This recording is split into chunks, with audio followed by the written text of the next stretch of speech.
Hello. So, are you here because your healing abutment screw fell out and you want to know what you should do? Basically, there are just like two main points that you should keep in mind.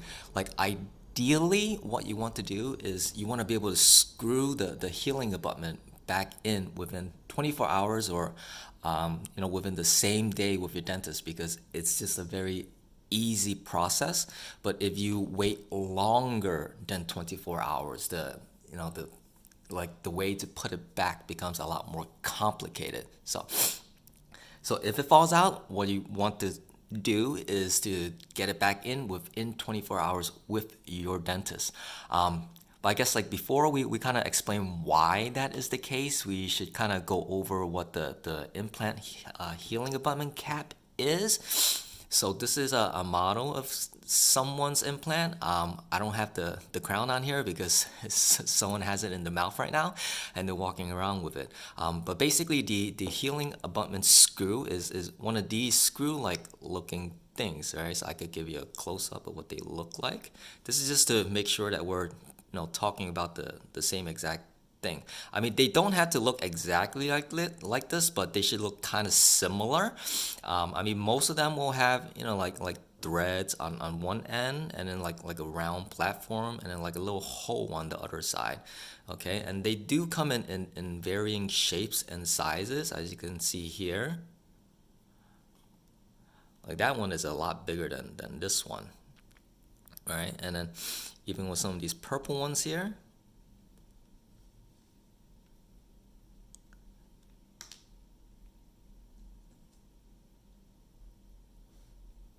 Right? Some of them are longer too. So some are wider, some are longer. So they do come in a lot of different shapes. So basically, you can tell you have one of these is if if you like before it fell out, there should have been like something kind of sticking up like above like where the gum line was, kind of like that. If you notice like a little metal thing sticking out of your gums, then you had a healing abutment there. But just to kind of show you, right? I'm just gonna remove the fake gums here just so you can see a little bit easier, right? So basically that is the implant in there, and then what the healing abutment goes, it just screws on top of it, okay? So, but if your healing abutment falls out, right? The simplest thing to do is to actually just see your dentist because they could put it back in like under 60 seconds. You get it back in within a minute. It's a very, very easy process. And basically what they do is they attach the healing abutment to the appropriate driver. These do come in different shapes. It's a little hard to see here, but it's not a circle. It's like a hexagon or something. But different implant systems will have different shaped drivers to use. All right. So basically, you just do that, and you just screw it in.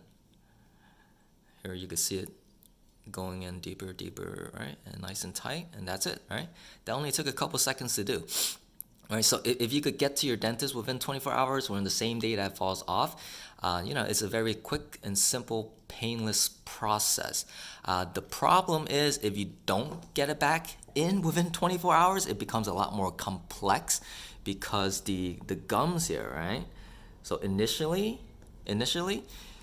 when it falls out, you see like a little hole, and you can see like the implant underneath. But if you leave it like this longer than 24 hours, the gums will actually close over. It will heal, like the hole will completely close. And then if it completely closes, you can't put this back in. The reason why it does that is it's kind of really similar to how ear piercings work actually. You know how like your earring is you're wearing the earring and it kind of keeps the hole open, but you don't wear the earring for a while, the hole will close. Usually in the case for earrings, they take a lot longer for that to happen, but for the gums, the gums heal at a very, very fast rate.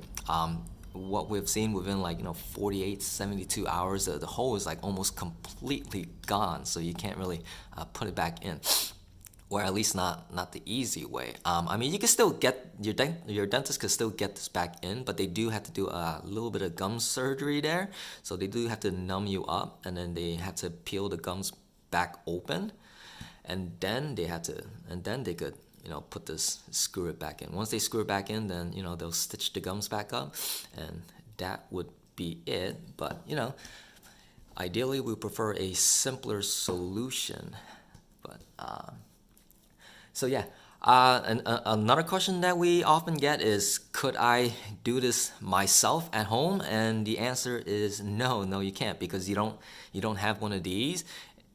You could try looking for a screwdriver that kind of fits it, but usually it wouldn't really work. I mean, these are humongous, screw bits, and they're just not gonna fit in there. Can you even get this off?